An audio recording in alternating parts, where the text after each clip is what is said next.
What up, though, y'all? It's been a while. Y'all know who it is. Y'all know what it is. It's just something that you're familiar with, but done a little bit different. It goes a little something like this. Yeah. Yep. It's that familiar sound. Hey, it's What Up Doe, the What Up Doe, the What Up Doe Show.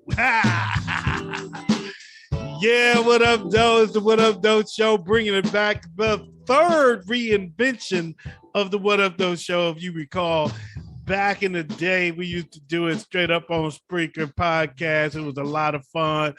That went away, and then we brought it back during the pandemic last year as a video show, just me by myself again.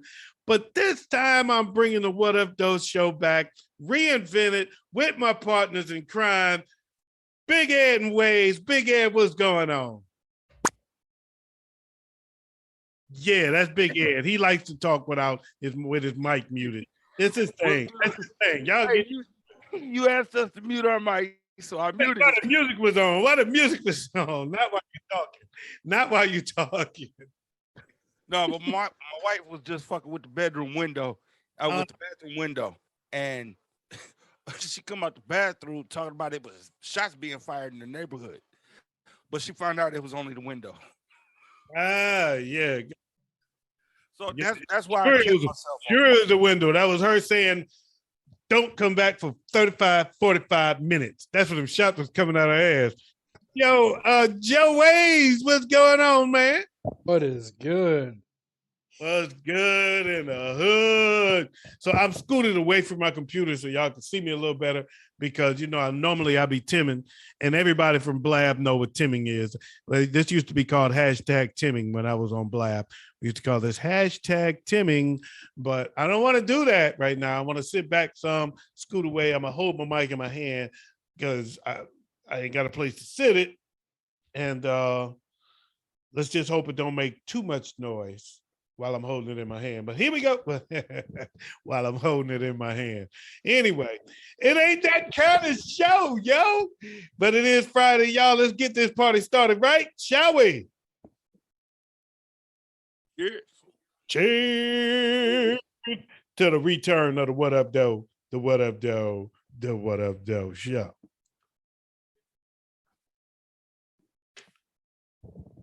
And this is the What Up Doe Show Radio Network, and this is the What Up Doe Show. And we want to start this party off with something that, hold up. Woo, the damn crown. Smacks you in your teeth. It started burning a little bit. I had to wash it down with something cool. I'm going to start it off with a story that I think Big Ed is going to really appreciate. Joe Budden made a statement that basically says he is coming out the closet as bisexual. So the hip hop world is wondering if he's serious or is he trolling? But he implied on Instagram that he's bisexual. And I don't mean that he just bisex. Mm-hmm. So, Joe, you think he's trolling or you think he's bisexual? Oh, he in it for the clout. Oh, no. Now, there's the way he's kind of buddy with Charlamagne the God kind of makes me a little nervous because I know Charlamagne a little on the sweet side. Oh, Charlamagne is definitely bisexual. Yeah. I'm 100% convinced of that. Him and Envy talk about too much gay shit not to be bisexual. Yeah, they do too much gay shit. When you invite yourself to sucking another man's penis, I'm out. Mm-hmm. Straight men just don't do that. That's just not our kind of humor. Right.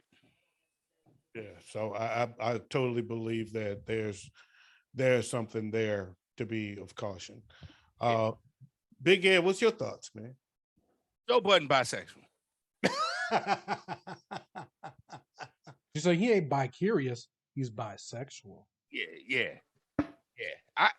I believe that one. I believe him when he said that. He always has been. Yeah, I mean, you could always tell. His music was a little bit sweet. Mm-hmm. How is his music sweet?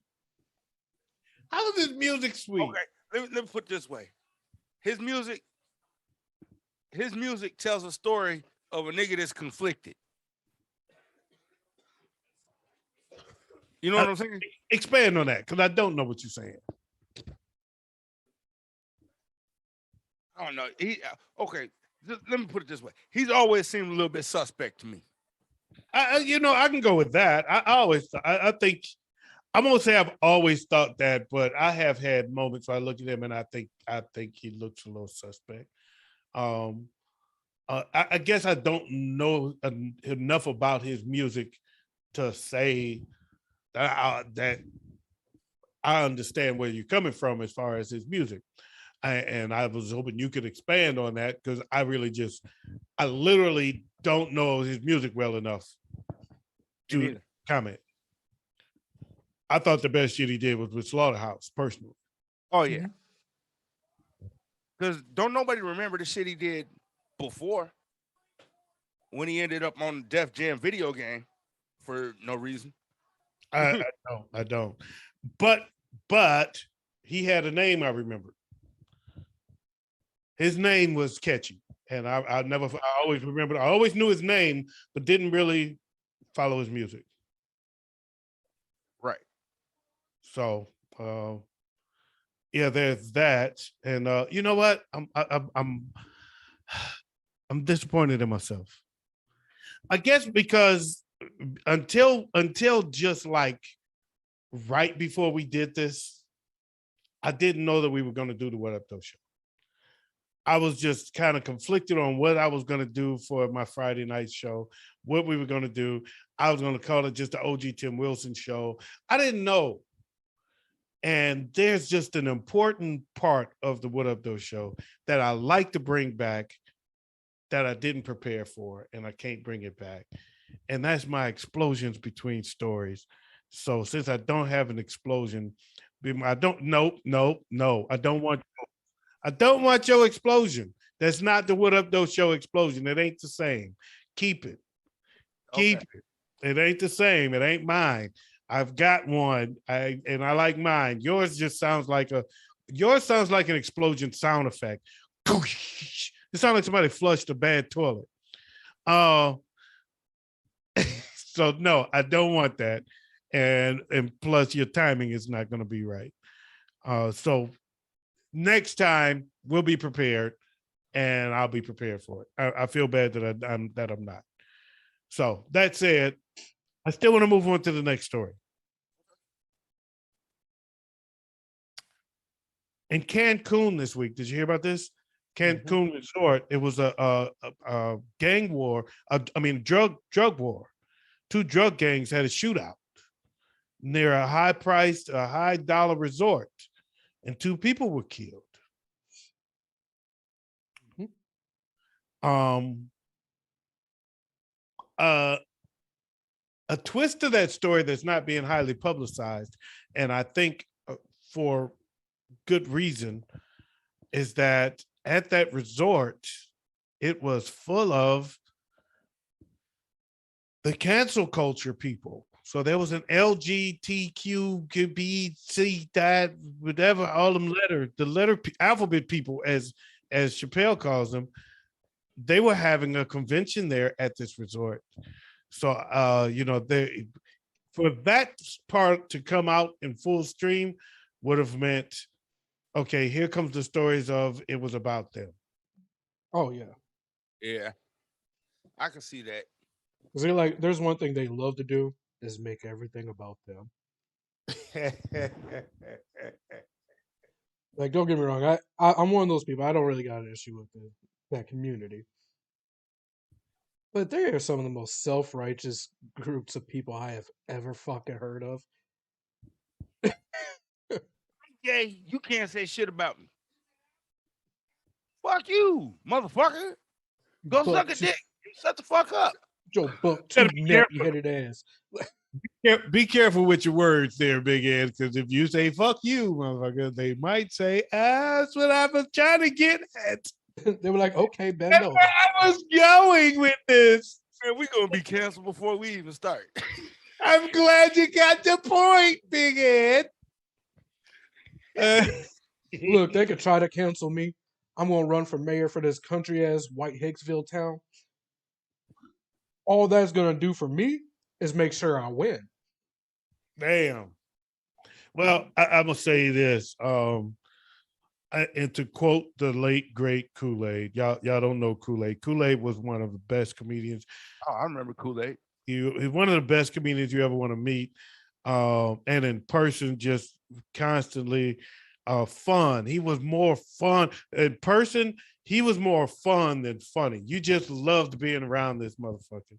I miss that dude, and he had one of the best lines early on in his career. He came up with one of the funniest jokes, man, and he was talking about them, how gay people will always get offended so damn fast. You can't tell the gay joke without them getting offended. That's a damn shame. They can take a dick, but they can't take a joke. Didn't he say that on Def Comedy Jam? I don't know. I don't know if he ever did Def Comedy Jam. I think he did Def Comedy Jam. I didn't see him, but he used to do that back in the day. I remember there was a comedian on Def, because I used to watch Def Comedy Jam late. You know, you had to watch it late at night when your parents thought you was in bed. I didn't, but okay. I was grown when Def Comedy Jam was out, folks. I didn't have to wait. I didn't have to wait for my parents to go to bed. Yeah, I had to watch Def Comedy Jam on the low. I even had to watch Eddie Murphy Raw on the low. And Eddie Murphy even had a joke about that. Talking about when he go into San Francisco, the gay police gonna be on his ass. Right. And they came at him a little bit too. But not like they're coming at Chappelle. And Chappelle won't stop. Yeah. Chappelle won't stop. And the more he tries to explain his stance, the worse it gets. And he said, I'm done talking about it. He's gotten to the point where he's just like, fuck it. I don't believe him. He ain't done talking about it. I don't buy it. He's enjoying it too much and he's getting too much attention. Him and Joe Rogan just went on tour. He's finna blow that shit up. Yeah, he's getting too much attention to let it go. And I was just watching a video on YouTube last night or a couple nights ago. It might have been last night, and it was a guy. He's not gay, but he's kind of saying let's look at this with an open mind, because you have no reason to defend Chappelle, and try to understand what the community has, why they have a problem with Chappelle. And it's very long. It's a little long for me, for my taste, but he's very good at what he does. So he can keep your attention for quite a while. He really, if it wasn't so late, he probably would have kept my attention for the whole hour and some change, or however long he was on. I didn't agree with all of his points. The earlier part where he prefaces by saying, I don't understand a lot about comedy, was evident to me. As a former comedian, I was sitting there thinking, as listening to his statement, saying, you're right. You don't know a lot about comedy, motherfucker, because you're wrong in that respect. But when he talked about, he said he spent some time in speaking with some trannies and getting their perspective. What exactly do you have a problem with in regards to Dave Chappelle? And he was kind of expressing that, and it was cool. It was great. But I'm sorry, I don't give a fuck. I thought the shit was funny. I didn't think he crossed the line, but at the same time, I'm not the person that's offended. So it's not my place to say it wasn't offensive. Just from that special alone, he not only talked about trans people, he not only talked about gay people, he talked about black people, he talked about Jews and Hispanic people. The only motherfuckers complaining are the fucking trans. You're like, oh, he's punching us down. He literally said nigger, but he's punching y'all down? but he did he did spend more time talking about them than anybody else. He did spend more time on the LGBT, whatever it is, on that community than anybody else. In fairness, he did do that. The guy made some good points in the video I watched last night, and I didn't mean to get into that, but we can a little bit. I guess I would have to. I guess I would be better served having this conversation if I agreed with it and I could really express his points better than I can express mine. One thing he said that I totally disagreed with was that, you know, other cultures, you know, non-Black cultures can't tell Black jokes in front of Black people. We have a problem with other people telling Black jokes, but Black people can tell Black jokes. And I'm like, motherfucker, that shit died years ago. He must not have heard Eddie Griffin. That's a Black person. You know, that's a Black person. But he was talking about a white person. But in one of his shows, he was talking about a white person telling them jokes. I ain't talking about a Black person telling jokes about a white person telling a Black joke. I'm talking about white people telling Black jokes. That shit died a long time ago. Oh yeah. You know what I'm saying? That shit, I've did comedy on the circuit. Virtually almost every white comedian I worked with had at least one Black joke. Oh yeah. I got one name to show how that has completely gone away. Gary Owens. Exactly. His whole set is all Black. It's pretty much jokes about Black people. So that his premise that they can't talk about us is wrong, right? They can't talk about us disrespectfully.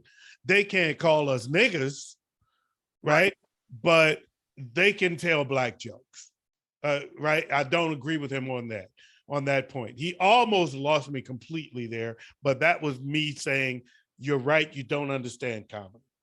Right, because that's false. That's a false statement off the rip. Yes, they can, because he was saying how people say he can say nigga, he can say this, but he can't talk about them. It's because when you're a part of that community, you understand it and you can speak on it. But when you're not part of that community, you can't. Just like non-Blacks can't talk about Black people.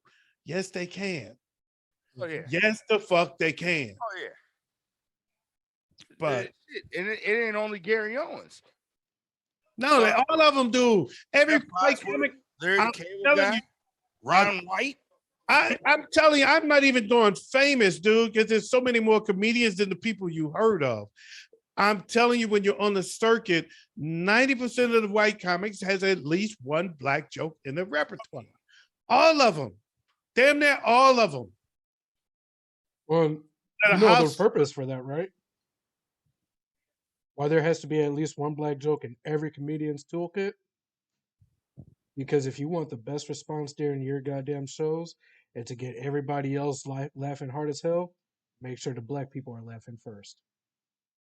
That's why comedians target Black people, or not comedians, magicians target Black people as well. We give the best response, and that gets everybody else around us riled up and like, oh shit, that's actually really good. That's really funny. Now I feel more comfortable laughing at this.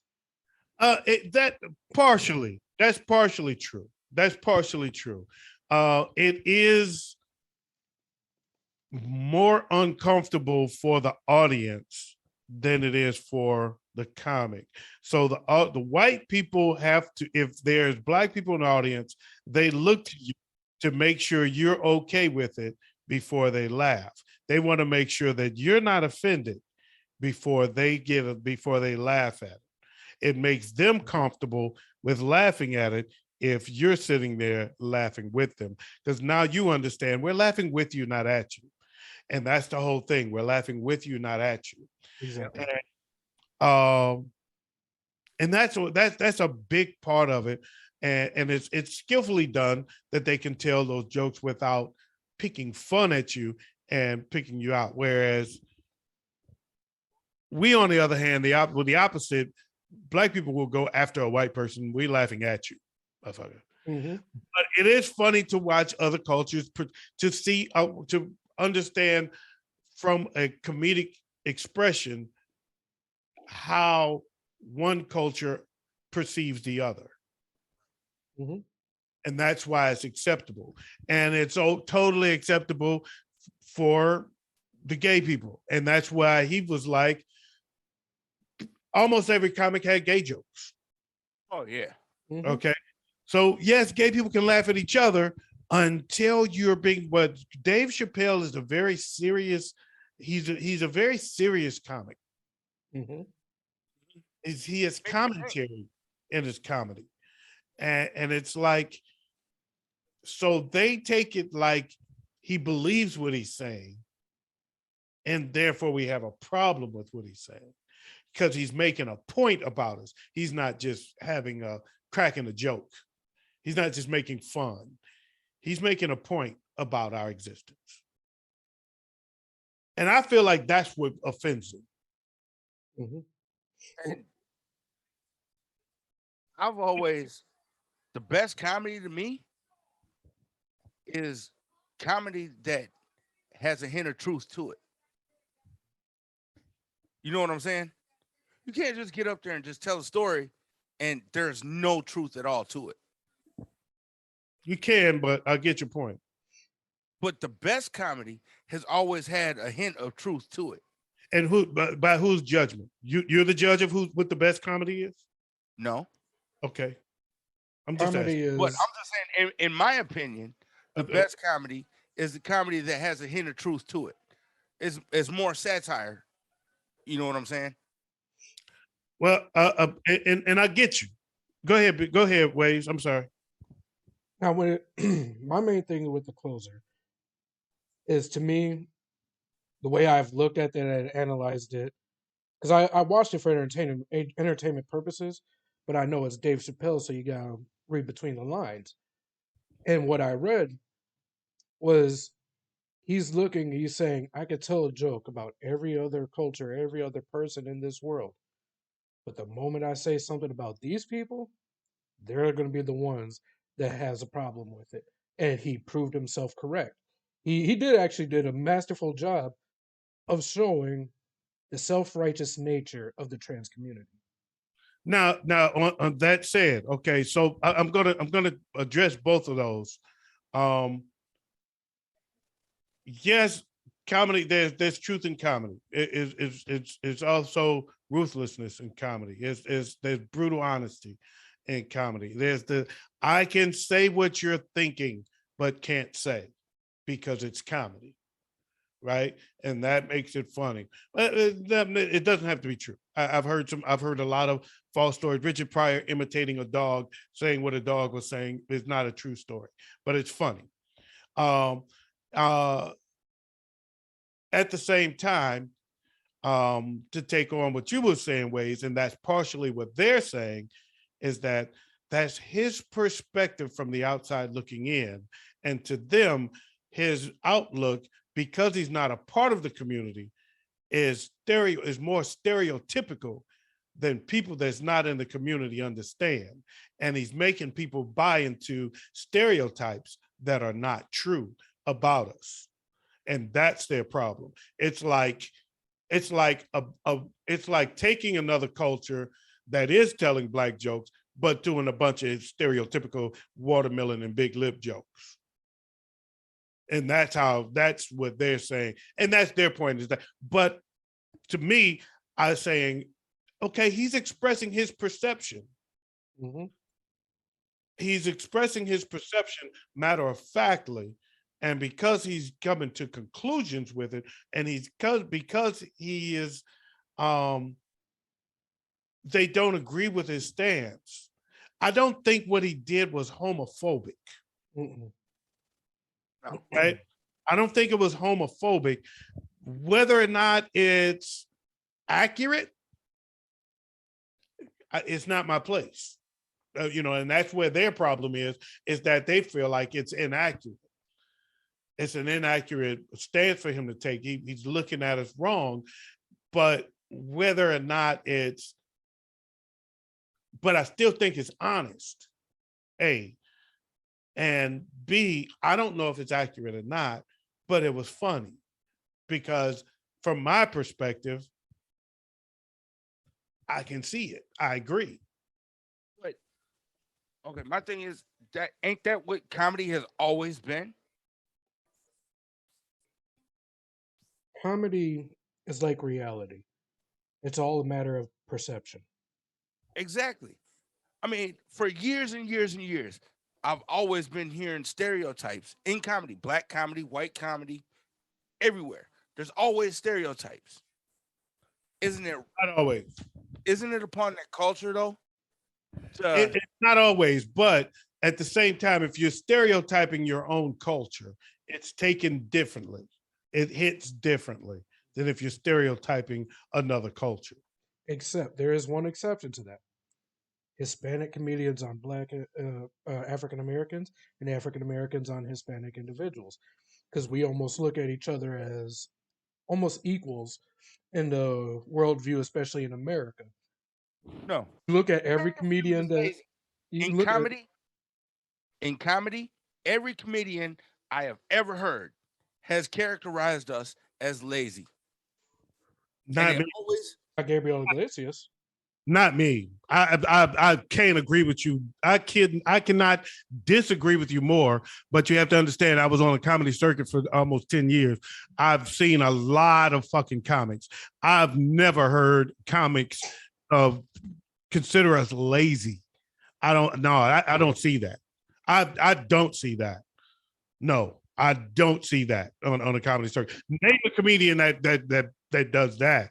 And I would say that person probably would be offensive. Shit, there's a lot of people that have done it. Such as who? Cedric the Entertainer and Kings of Comedy. I said perception of other cultures. You keep naming black comics. Who? George Lopez. Okay, such as what? What did he say? He's always talking about how we just sit around, smoke weed, drink. But the Mexicans is always hard working. No, he talks about how they sit around. He doesn't say smoke weed. He goes more towards the cocaine route and how they drink a lot more than African Americans. But the one thing he does is one thing he does is he always says that the Mexicans is always working, always. Mm-hmm. He'll talk about how they got. I guess I can't agree with you. I can't agree with you, Les. I can't really agree with that. Yeah, I can't agree with you any less, man. That's not. I don't know. I don't see that a lot. I really don't. I don't see a lot of people making jokes about black people being lazy. I just don't do it. I just don't see it. the worst joke I've heard about black people came from a Gabriel Iglesias, and that was the racist gift basket. And that was one of his funniest bits I have ever heard at the same time. Shit, Ralphie May used to do it. Well, Ralphie May is a different. That's a light skinned brother. He doesn't count. He's white. No, okay, what did Ralphie May say? I can't. Okay, well, don't shut the fuck up then. If you can't point at the line that he said that's making your point, then you ain't making a point. I'll send you the links. I don't look at the links. You gotta make your own fucking point. I ain't gonna make it for you. If I'm gonna point out something, I'm gonna point out an example. Because I don't see it. Like I said, I believe that if other cultures are consistently making jokes about black people being lazy, they would be met with protest. They would be met with resistance because yes, that would be considered the number one stereotype that I do hear other cultures use about black people is the one that black people ain't all that offended by. Niggas got big dicks. I hear that all the time. All the white comics, every white comic knows that it's safe to hit you with that stereotype because black people are okay with that one. But the ones that's considered offensive, they stay away from. Now they might go in and they're finding, and more of them are finding that it's okay to paint the black person with an attitude. Nah, I ain't doing that. You tripping. No, I'm not. They found that it's safe to go that route with black people. But to say niggas is lazy, come on, man. Don't lie to me. Don't lie to me, Big Ed. I've been in this game for too long. I actually was in the game. I've been in it too long. I've seen too much. That's not true. That is not true. That's false. Okay. That's false. That's one thing I've never personally heard. The worst thing I've heard that from a white comedian was Kramer. And well, where the fuck has he been since? Oh yeah, well he just went off the deep end. Yeah. Oh, So Yeah. when it comes to pretty much direct racist comments, those comedians get knocked out really quick. Yeah, what happened with Kramer was he got angry. Mm-hmm. And he vented. And I felt bad for him as a fellow comic that he just had a moment, and I wish he would have been able to overcome it. But I understood why he had to catch the backlash he did. Yeah. He got angry and he crossed the line. Right. And when I think of like stereotypical racist comments made by comics, the only thing that ever pops up in my head is fucking Gabriel Iglesias in that racist gift basket. And it makes me laugh every single time I think about it because that basket sounded good as fuck. You know, I like the title of the racist gift basket. That's kind of funny. In and of itself, is a funny premise. And I mean, so I've heard jokes about black people from other cultures several times, and it's okay. And so that part he said was not true. However, if I'll put it this way, I do understand this point. From this point, I do understand, and this is where I backed off a tad. When a certain community are offended, when a community of people are offended, and we are not a part of that community and don't see what's so offensive, it could be because we're not a part of that community and don't get the offensive part, right? And it's not my place as a person that's not a part of that community to tell you that you have nothing to be offended about, because who are you? Who am I to tell you to not be offended by what he said when I don't know what offended you, because I don't understand the culture. It's just like when I was in Janesville. Latone and I received over 600 faxes of hate mail one morning because we spent a night talking about the Milton Red Men. And the Indian community was offended by the name the Red Men and had asked this high school to change their name, and they wouldn't do it. Well, ironically, while I was there, an Indian became mayor of Milton and changed the fucking name. Okay. And she changed the name, and there was this huge backlash from the Milton community.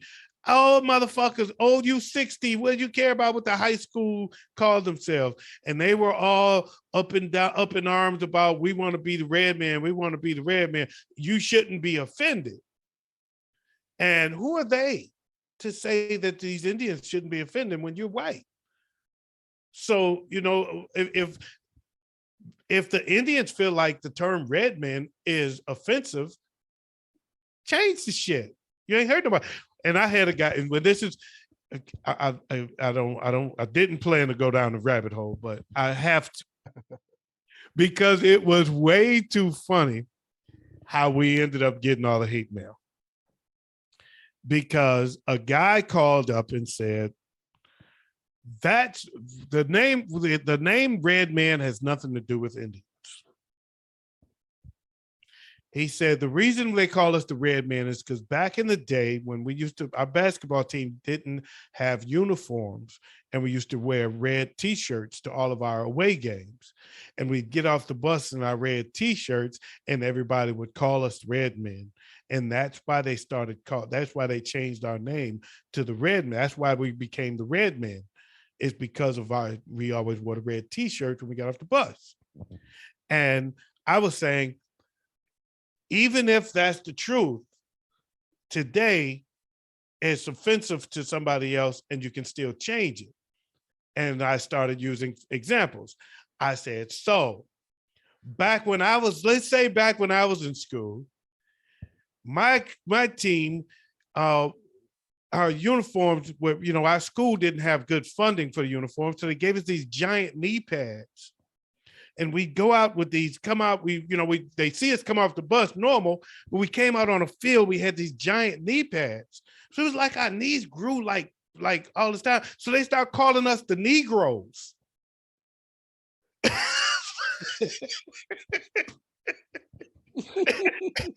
So that's how we got the name Negroes. It has nothing to do with black people. It was about our pads. And that was funny, right? And then I said, so there was this team out there, they was other school, they couldn't afford helmets, right? So they used to come out with these buckets on their head that they would wear the helmet. They cut out the face on the buckets and they wear these buckets. And so everybody started calling them the pale faces. So now they're the Platteville pale faces. And white people want to take offense to that, but it ain't about white people. That's it. Their uniforms, when you hit them, their uniforms used to crack, so they called them the crackers. They called them the crackers. I made up one for that too. And then Latone closed it out by saying, well, that was already starting to call when I started doing that. I was coming up with a bunch of them. Came up with the crackers. I came up with them, and Latone said, you know what? We could call them Red Hawks, Red Men, because they changed their name to the Red Hawks. He said, it don't matter if it's Red Hawks or Red Men, they should really call themselves what they really are, the Milton Rednecks. And then it started. The hate calls started coming in, and then the hate mail started coming, and we came in the next day and we had over 600 faxes of hate mail about that.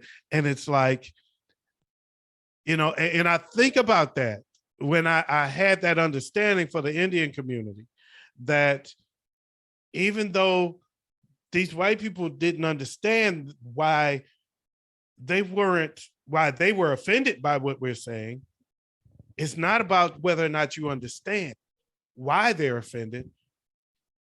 The fact that you understand that they're offended, yep, it should be enough for you to back off and let it go. Oh, yeah. And that's kind of the point that made me back off from attacking this guy on YouTube last night. When it came to the Dave Chappelle thing, like, I understand frustration because, you feel like your communities are being attacked. One thing I don't stand for is the idea that it's okay. There's a difference between expressing your frustration, anger, and trying to censor an individual. Agreed. And that's where they lose me, is because you can express yourself all you want. That's no problem. That's your right as an American. That's your right as a human being. But the moment you try to strip another person of their right to speak and express themselves is the moment you lose me and really a lot of other people. That's why the trans community has gotten such a big backlash. They've gotten a bigger backlash than what Dave Chappelle's gotten. Yeah. I guess to an extent. Big Ed, you were anxious to say something. Go ahead.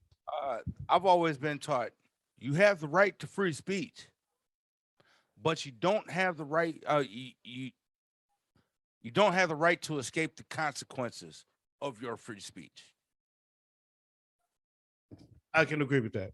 That said, man, I actually I've had no idea that this conversation was going to happen. And it went there, and I'm okay with it because, quite frankly, it's an important conversation, A, and B, I thought it was something that was worth broaching, and I'm glad we did. That said, man, we're gonna take a short break, and we'll be right back. So thank you guys for joining us here on the all new What Up Doe Show. For music.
Yes, sir. Yes, sir. Yes, sir. And we are back. We are back. I want to thank you guys for joining us. This is the all new What Up Doe Show, and we are starting this fresh to the 2021. But good discussion there. Just trying to remember what story started that. Rest in peace, by the way, to Ronnie Wilson. Ronnie Wilson died at the age of 73. Ronnie Wilson was one of the founding members of the Gap Band. So rest in peace to Ronnie Wilson, and Big Ed is muted. Damn. Once again, speaking on mute. Y'all get used to that. That's what he does. I'm back. That's what he does. He likes to do that. He likes to take speaking quietly to a whole new level. Oh, I ain't mad at him. That's his thing. Yes. All I had to say was like James in Good Times. Damn.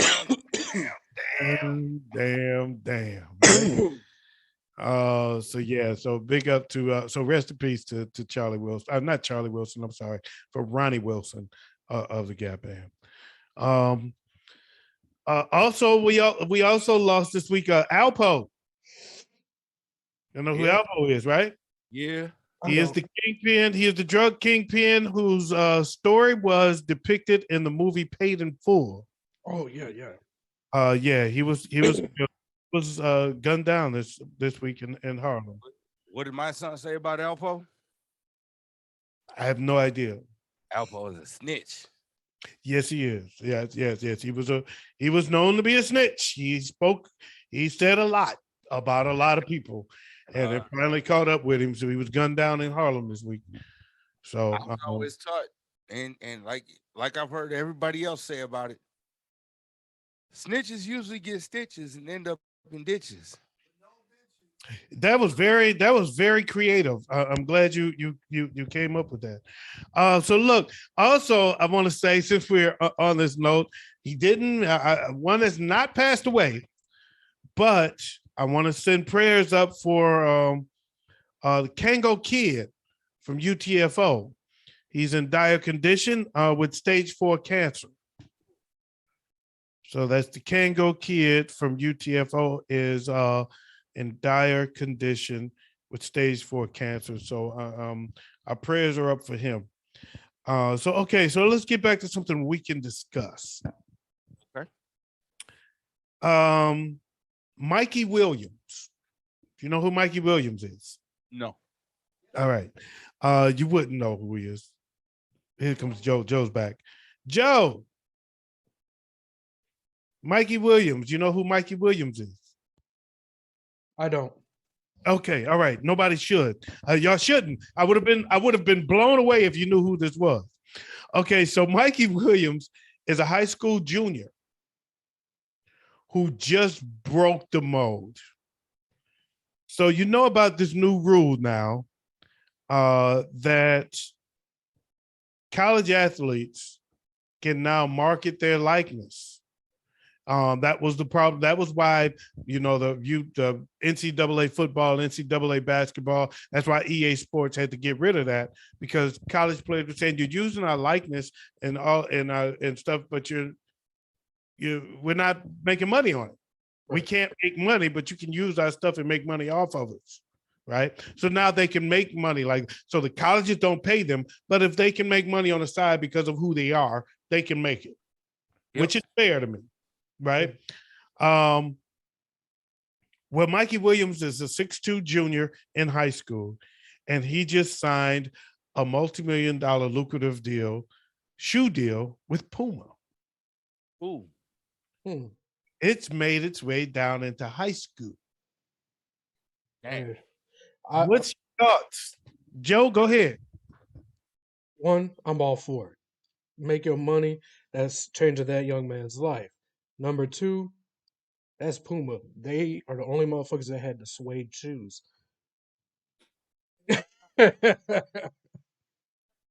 Nike's had suede shoes too. Nike, it was garbage though. Let's be honest. Puma was first. Yeah. Hey, you know what shoe that I used to love the best though? Remember the rules? The kangaroos? Oh, yeah. The tongue had a zipper. Payless shoes. I do remember the kangaroos. Yeah. I'm just. I remember the kangaroos. But what was your thoughts? What's your thoughts on these college players getting paid though? Hey, I like it. Mm-hmm. I like it. They make the college money. Why shouldn't they get some of that money back? Well, it's not even just that. It's like, as an athlete, you're putting your body on the line weekly, day in, day out, no health practice and actual games. And what do you get? Hope that you make it to the pros. And then if you don't make it to the pros, what do you have? A college degree you're never going to really use? You got a free education. Yeah. It's up to you to take advantage of that. It's up to you to take advantage of that free education. Sometimes. Because sometimes you get hurt and they rescind your scholarship. Yep. And then you end up in JUCO. Okay. I mean, I'm not in disagreement. I just take a cautious stance because I'm curious where it's going to go. I know somebody who got a full ride scholarship to Kansas. And because he got hurt his first year in Kansas, they rescinded his scholarship. At the same time, I don't see how that relates though. But go ahead, Joe. Well, I was gonna say I got my shit rescinded from Michigan before I even made it by wrestling season because I had separated my shoulder for the third time in that senior year of football. They took the scholarship out, and it was a full ride to the Wolverines. Yeah, and that's strong. That's strong, and I'm sorry to hear that. But and what I mean, Big Ed, when I say I don't see how that relates, is because the school's not paying you. You have to make a name for yourself, and therefore somebody else feels like it's beneficial to them to endorse you. So basically, you're able to accept endorsements. It's like in the pros, not everybody got a shoe deal. Not everybody gets to do the State Farm commercials. So you earn that by making a name for yourself. So if you didn't make a name for yourself and you lose your scholarship, you wasn't getting paid anyway. Right. And one of the big things with this is, and this is why I agree with this, is it's giving these younger people who's not in the pros an opportunity to actually start getting something for their skill besides their hopes and dreams of hopefully making it to the pros. It gives them something to actually look forward to, knowing, well, my skill has gotten me this far. Big Ed, you look unsettled. Go ahead.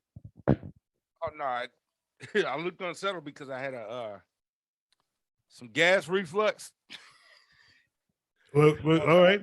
Away from the microphone. All right, well, go ahead and burp, dude. Look, so yeah, I get you. You're right. I agree with you on that front, and I do believe that.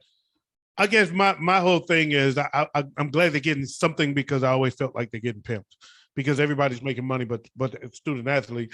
And if I give him $1, then he's in trouble. Does that validate what Colin Kaepernick said? I don't know. What do you mean? Colin Kaepernick said a lot of shit. You got to be more specific. God damn. Colin Kaepernick compared the NFL draft, the NBA draft, and everything else to a slave trade, pretty much. It doesn't, but I agree with him. No, I don't think this has. I don't think the two are related, but I do agree with that. I think it's a completely different topic because I've always said that the sports drafts are akin to slave auctions. Mm-hmm. I've always said that. I've always felt that way, and I don't think this is. Because it don't matter if you're making money in college or not, you're still going to get drafted into the pros, and that's what. So the draft still exists, and it's still, in my opinion, akin to the slave auction. Yes, it's a lot more money at stake, but it doesn't change the fact that here's this young big buck. There's this young buck right here. He's 6'2", 250 pounds. He can dunk a basketball, run fast, run hard, make a lot of money for you. How much? Who's gonna take him? It's akin to a slave auction to me. And it was. I always got shot down with that argument, but I found it interesting that the one time that ESPN decided to do a fantasy football draft live on television, but they did an auction draft. As I don't know if you've never done an auction draft, I'm assuming. Okay, so there's a different style of draft. They do auction drafts. Where they did an auction style draft on ESPN for fantasy football, and they got slaughtered because it looked and appeared to be akin to a slave auction. And you put a slave auction on national fucking television. And they never did that shit. They apologized for it and never did it again. But, to me, that was my validation that the draft is akin to a slave auction. Right. And I believe it is. That's what the combine is. When they measure them up before they put them on the stand. Yep. And every other profession, and this was my argument that I have, and I've had this debate with a lot of people several times, and no, both of us left. Neither of us convinced each other, but every other profession that you go to college for, you graduate college. And you go look for a fucking job. Yep. In sports, you got to get drafted. And if you don't get drafted, then you do like everybody else and go look for a fucking job. Right. Right? So why is it that I can't graduate with this great basketball skill, and instead of going into the NBA draft, I just go look for a job in the NBA? And I decide I want to go play for Minnesota, so I'm going to go try out for Minnesota. Fuck getting drafted. But you're telling me I have to go to Sacramento. I don't want to go to Sacramento. I want to go to Minnesota. Yep. And if they draft me in Sacramento and I pitch a bitch and say, fuck you, I'm not playing for you, I want to play for Minnesota, I'm a bad guy. Yeah, look at Eli Manning his first year.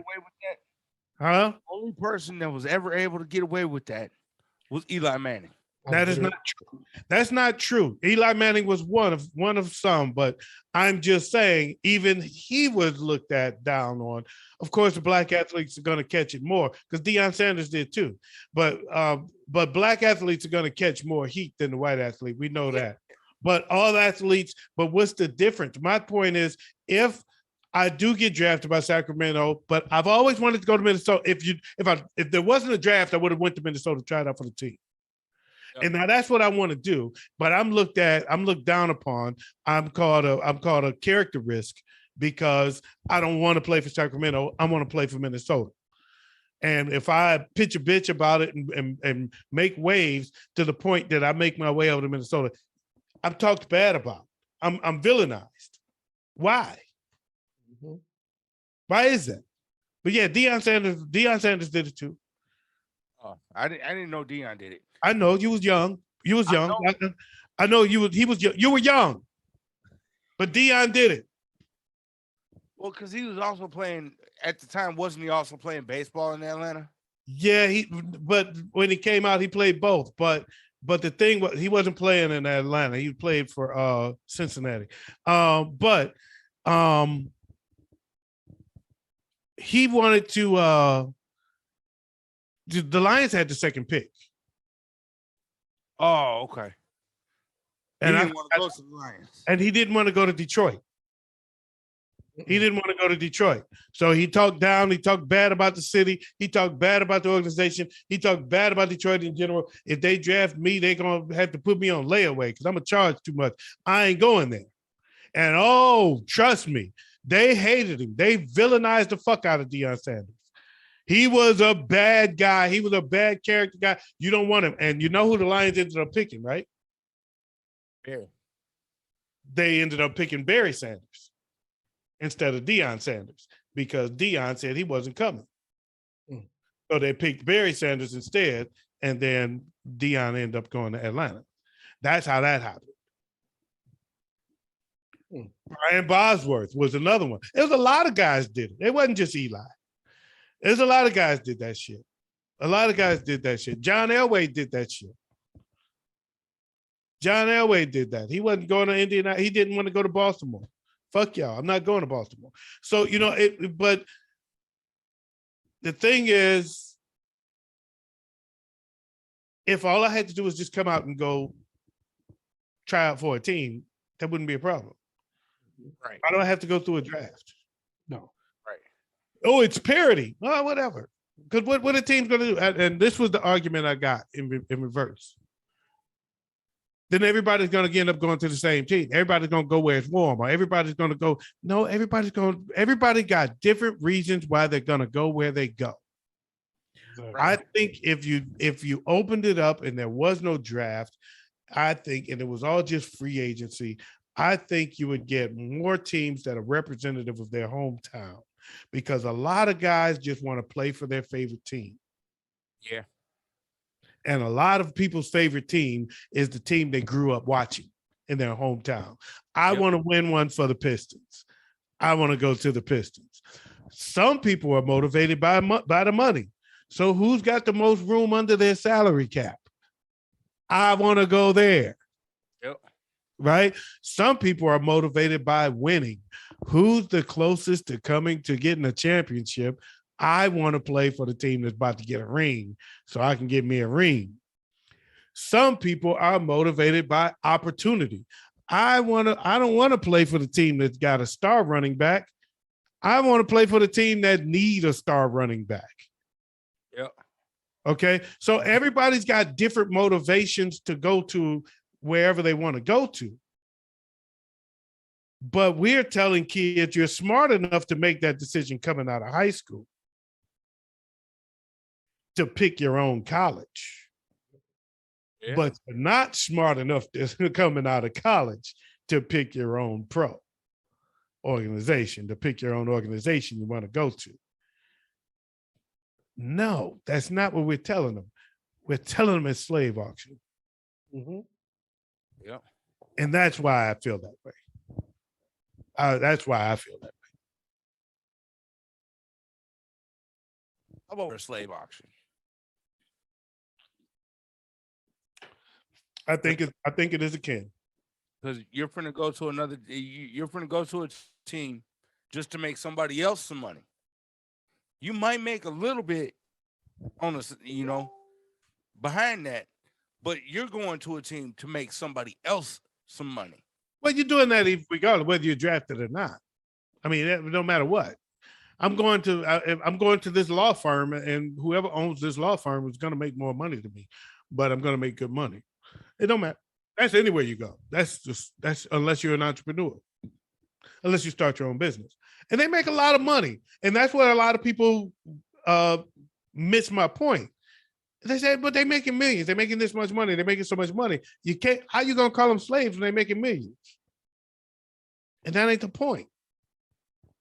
They totally missed my point, in my opinion. It's not about the money you make, it's about the choices you make or not allowed to make. Yeah. Right? So that's where I stand on that. And one more small break, man, and then we're gonna do our last topic and get up out of here. Okay.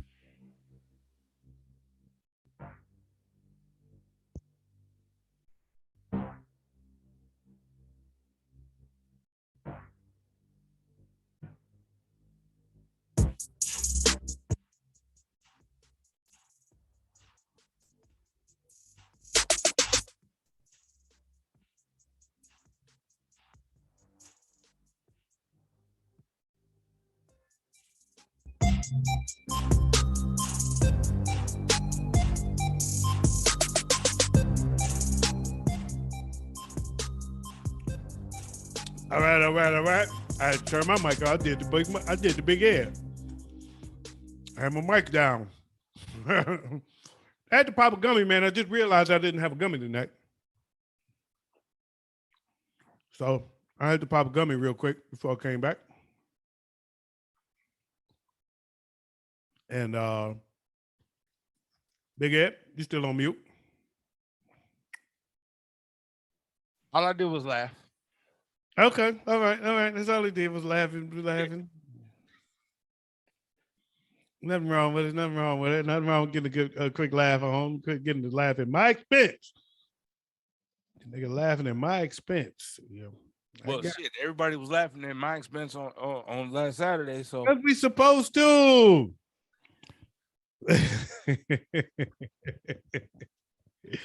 And Waze is back. So, man, I just popped this gummy. It's on now. My last one too. That's my last one of that pack. Oh shit, you gotta get another pack by tomorrow. You said I don't. I'm ready. I am ready for tomorrow. Okay, so check this out. I thought I'd close it out with something fun. We've talked about some serious issues. We grieved for a couple people. Now it's time to have a little bit of fun. Okay.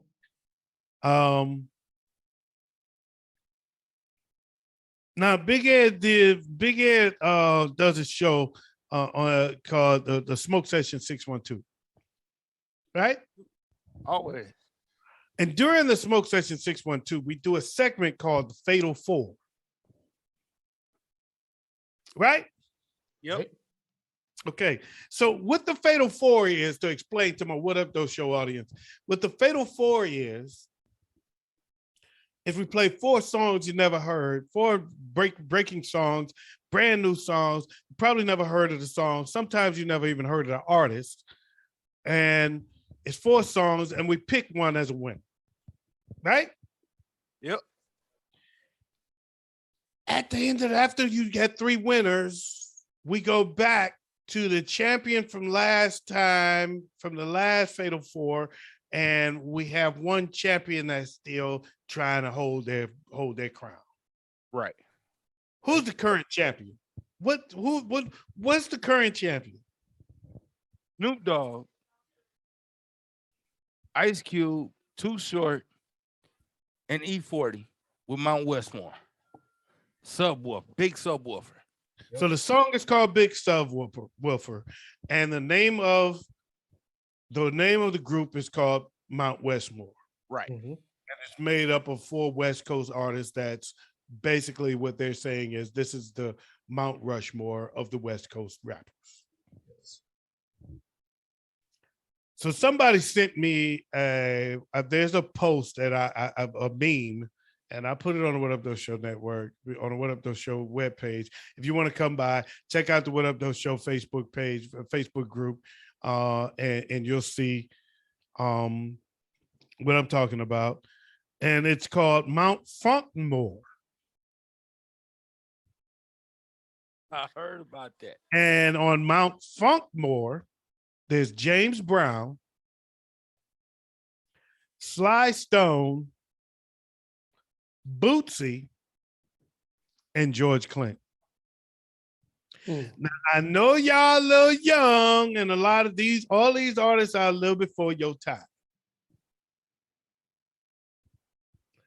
If you disagree with any of those, think anybody belongs on the Mount Funkmore, the mountain, on Mount Funkmore, the Mount Rushmore of funk artists, of funk music.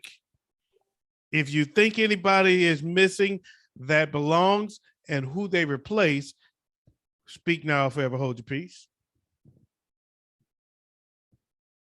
I think those are some damn good ones for Mount Funkmore. Yeah, they are. Yeah, they are. I did hear one argument. There's one I might put on there though, and he wasn't just totally funk, but he started out with a lot of funk music in his music. It's Prince. I wouldn't put Prince there. I love Prince, and you know Prince is my guy, but I wouldn't put him on the mountain. And Iron to flip that, ironically, I would probably consider replacing either Sly Stone or Bootsy with Rick James. I was just gonna say, I'd probably replace Sly with Rick James. I would consider that. I had someone else make a suggestion that I thought was interesting. He said he would replace Bootsy with Larry Graham. And you'd have to know a lot of the old school Larry Graham music. The Graham Central Station was the name of his group. You'd have to know a lot of that to understand what he means, because Larry Graham came before Bootsy. Bootsy was, here's the irony with Bootsy though.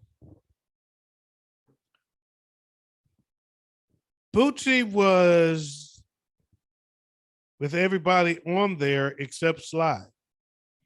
He started out as the bass player for James Brown, and then he became the bass player for Parliament with George Clinton before he went solo under the George Clinton umbrella.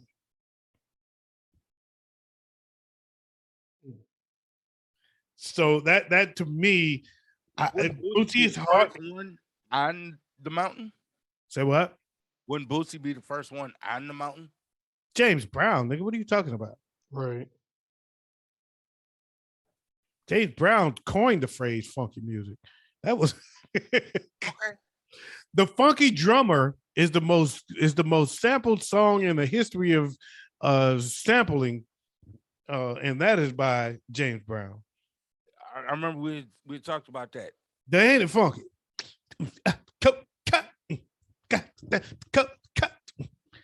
Yeah, that's James Brown, man. Come on now. If Bootsy was his bass player, how you figure Bootsy should be ahead of him? Bootsy played bass for James Brown. Yeah. And then afterwards he left and played bass for George Clinton. And then he went solo and made his own music under George Clinton's umbrella. So George Clinton and James Brown are icons. They're 1 and 2. They are funk music. Yeah. The other two, that's where you get debatable. If you want to stick Larry Graham in there, I get it. I don't know if I put him over Bootsy, maybe because he was before Bootsy, maybe, but I don't. My thing is, Rick James over Sly, I can get, but Sly was first again. Sly was first, so I get why they put Sly instead of Rick James, because although Rick James was a child of this crew, these four. Right. What's your thing? My thing is, when I think of funk music, I think of funky bass lines. That's what really, to me, that's what really drove funk music was the bass lines. Not completely. For me, it was the Okay. vibe. What's the name of the most popular? I just answered this for you. The most popular song, the most sampled song in history. What's the name of it? All right. Okay. The drum is the root of all music. I don't give a fuck what style you going. The drum is the root. Nobody was doing. Nobody was doing that before James Brown. That was the funky shit. And when he was doing that offbeat shit, boom, bass lines used to follow the drummer. I don't know if you knew that. And if you listen back to a lot of the old music, even Prince did it a lot. If you listen to Pop Life, if you listen, the bass is following the drum. Bass lines follow the drum. A lot of times, all back in the day, that's how they wrote songs. It'd start with the drummer, and then the bass would follow the drummer. Yeah. And James Brown and Bootsy, James Brown was all about the one. And that was another key to funk music, was about the one. And that's what Bootsy brought. Even George Clinton says that. That's what Bootsy brought. The ones, baby.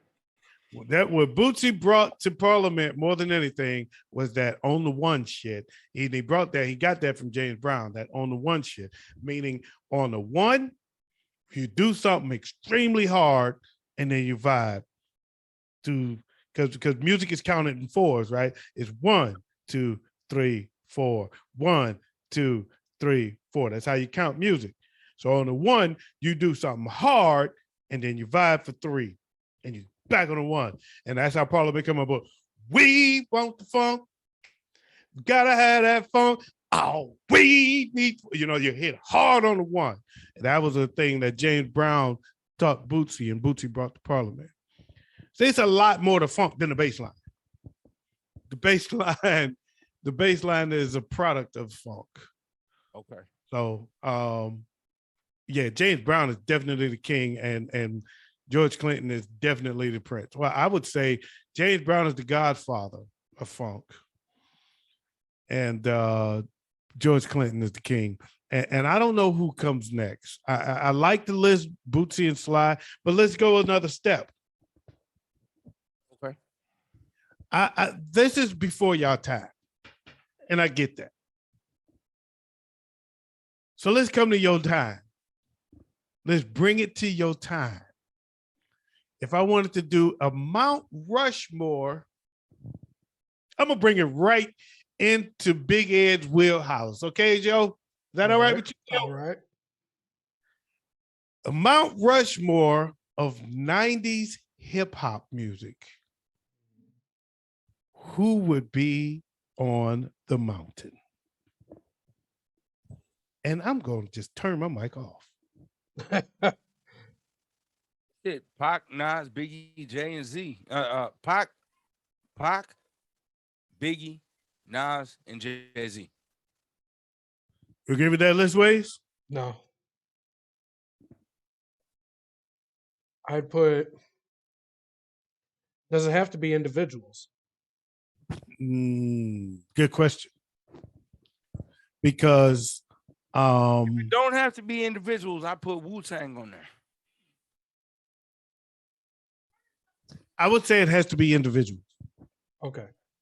Then That was put on me, and I'm going to tell you why I paused there, because somebody hit me with the icon of hip hop in general, and they shot me down because I wanted to put Run DMC, and I was like, "But the Run DMC goes as one,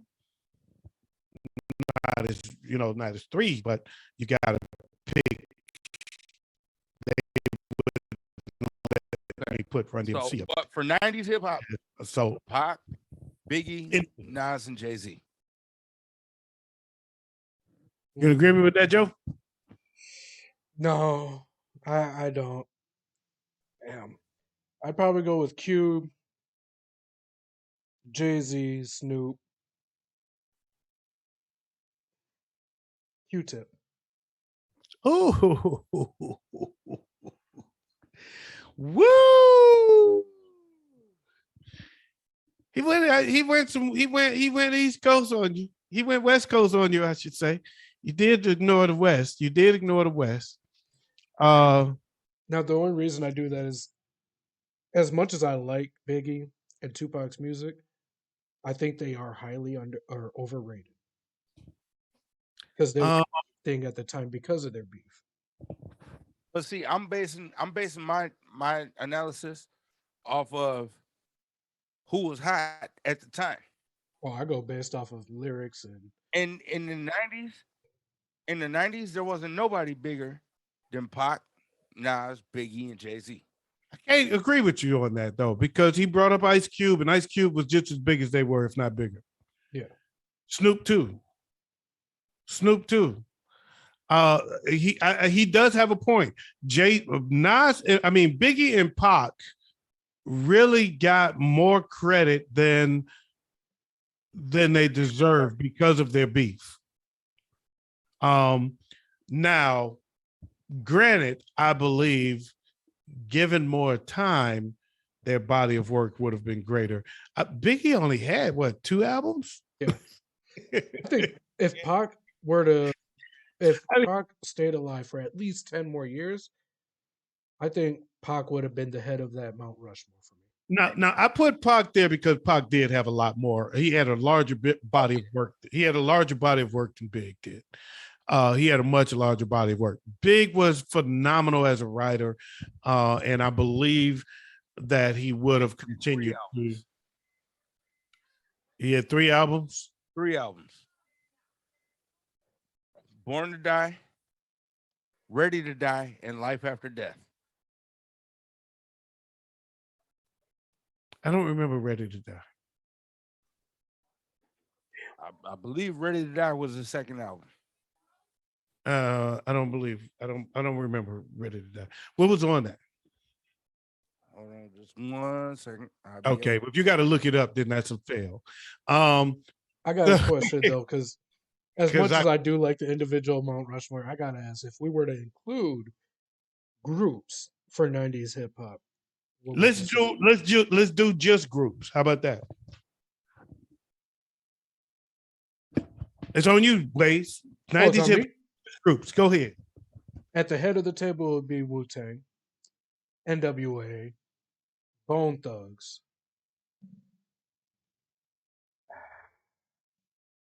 Run DMC. Yeah, Not 90s. No, I was gonna say I don't think they were 90s though. Salt and Pepper. Salt and Pepper. That's strong. That's strong. What's yours? Big Ed? Groups from the 90s. NWA. Bone Thugs. Outkast.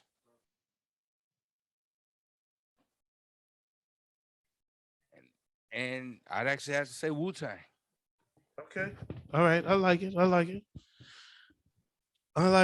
What? Biggie did have 3 albums. Life After Death, Ready to Die, and Born to Die. All right. I have to omit one of my groups. Salt and Pepper's gotta get out of there. Because ain't no way in hell I'm gonna put Salt and Pepper in front of the Fugees. Ooh. Okay. What? Okay. He likes the Fugees. I do like the Fugees. I thought about this like, They don't believe. I personally, Rushmore. I wouldn't put him over Salt and Pepper. I wouldn't put him over Salt and Pepper, but I do like the Fugees. Yeah. I think Salt and Pepper's body of work is far, far superior. If they did a versus, it wouldn't be close. Well, I take that back. Now it would be because over time, Wyclef and Lauren did a lot of shit. Solo artists that would definitely put them in and make that a far more competitive versus, and they would probably smoke Salt and Pepper. But at that time, though, Salt and Pepper's body of work through the end of the 90s was far superior to the Fugees, in my opinion. Yeah. I mean, because they were in the 80s. Shit, they they was making hits since the 80s. Right. So and their importance. They as far as importance. What about solo female rappers of all times? Oh shit. Okay. Oh shit. MC Light, Queen Latifah, Rod Digger, and Remy Ma. Ooh, that's weak. What about you, Joe? I will put Queen Latifah. I will put MC Light. I don't know if I can include her, but she has too much of a hip hop soul with her music. I'm gonna say Mary J. And Lauren Hill. I don't know if I count Mary J, but Right? but Lord knows we have one album. she's not a rapper. Right. But she has too much of a hip hop soul for me to consider R&B at the same time. But You Lauren listen Hill to her only had music. one album. And Lauren Hill did that one album. What Lauren Hill did with that one album is more than what Cardi B, Megan Thee Stallion, and Nicki Minaj is able to put out in their entire lifetime. Oh, I believe that. And then Lauren did do shit with the Fugees as well. So Yeah. I mean, I get Lauren. Mary J. I can't accept Mary J. She's not a rapper. An R&B artist, I know. It's just okay. Ah, fourth female. No, that ain't gonna work. I was gonna say Gangsta Boo. Don't no, it ain't that.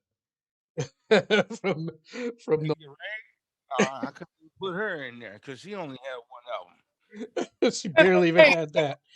Hold up though, it's his list. If one album was enough, nigga, Biggie only had 2 albums. You put him on there. He had No, three. he had 3, but you couldn't name a song off one of them. Oh, So he had 2 I that figured it mattered. out. Lil Kim. Okay. Ah, damn.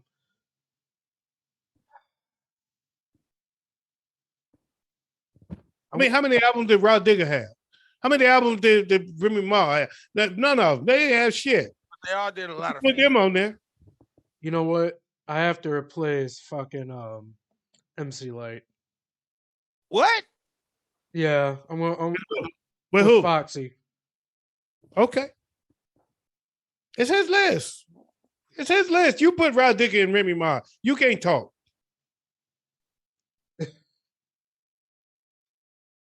Let the man have his list, bro. Rod Digger and Remy Ma didn't have hits. They were just good rappers, but they didn't have hits. So how they gonna be on a Mount Rushmore over people the artists he named, man? Over Lauryn Hill. How they gonna be on there over Lauryn Hill? Since you got criticism. No, I think those are good. Those are interesting. What about all-time groups? Hip hop.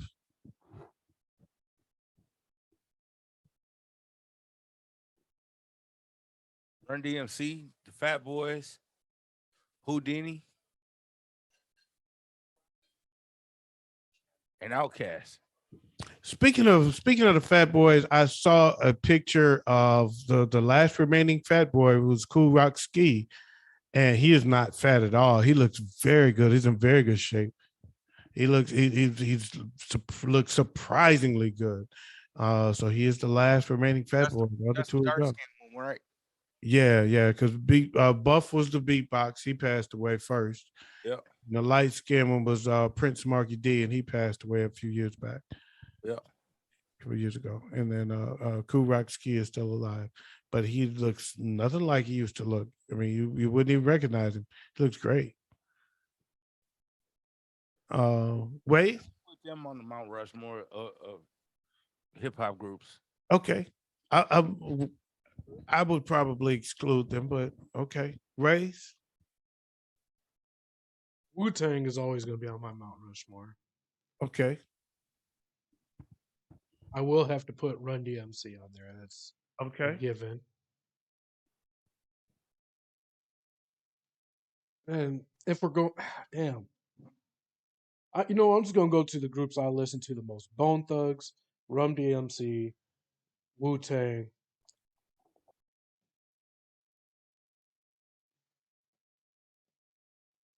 I want to say the No Limit Soldiers because there's too many songs where all of them were on it. Okay, but were they really a group though? They Or they were just a crew of solo artists? see that's hard to tell. True was a group. Okay. True was the group. Okay. All right. So for groups, I think I would go Run DMC for sure. I think they sit on the front. Wu Tang, all that they've accomplished. They brought groups back almost. I got to do NWA because they put a whole nother coast on the map.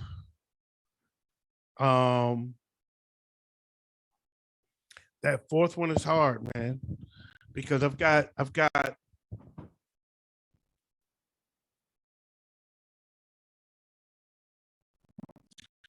much as I love Bone Thugs, I've got others that I believe. See, okay, so it's a toss up right now. I got three groups in mind that I want to stick in that fourth spot, and of them, the one I think is the least of. I won't even say that because. Well, okay, I'm going with Ghetto Boys. I'm going with Ghetto Boys as my fourth. I have to omit. Tribe Called Quest was definitely in that mix. I was my fourth choice was between Tribe, Bone, and Ghetto Boys, but I'm going to go Ghetto Boys because they put the South on the map. See, I was just about to say I have to omit the No Limit Soldiers because I can't decide if it's going to be the Tribe Called Quest or Eric B and Rakim. I would put Eric B and Rakim more in the solo artist. Or then it'd have to be a Tribe Called Quest. Yeah, I would put Eric B more as a solo. Eric B and Rakim is more so because nobody knew who Eric B was. Just a DJ, and he was trash as a DJ. Yeah. He really was. He was just you know what the story behind it from what I hear when I was because I used to go out to New York back then because I was in the hip hop, I was in the music trying to get on. So the story out there back then was that Eric B was the one that put up the money. Okay. And so he had to have his name on it. But Rakim was there. He was really just putting money out so that Rakim could get on, but he wanted to put his name in it too. So kind of like Puffy. And so they made him DJ. So he was the DJ, but he was trash as a DJ. He really wasn't a real DJ. Now, do you guys mind if I put it in an honorable mention for groups? Yeah. Go for Beastie Boys. Oh yeah. Oh yeah. Oh yeah. No doubt. No doubt. Yeah. Okay, man. Well, this has been a lot of fun. We ran very long, and that's okay because it was very entertaining for me. And I just want to say thanks, Big Ed, and thanks, Waves, for joining me. Go ahead. I said always. Okay. All right. And I want to thank you guys for joining me. And that said, that's all we got today for the What Up Doe Show. I'm glad to bring it back to y'all because it's the What Up Doe, the What Up Doe, the What Up Doe Show. And I just love the What Up Doe Show, man. I love the whole vibe. And I enjoy bringing y'all into this fold. And it was great discussions tonight. I hope you guys enjoyed it as much as we did. On behalf of my boys, Big Ed and Ways, I'm your boy, OG Tim Wilson. And this is the What Up Doe, the What Up Doe, the What Up Doe Show. Somebody say there's a party up in here. Yeah, party up in here.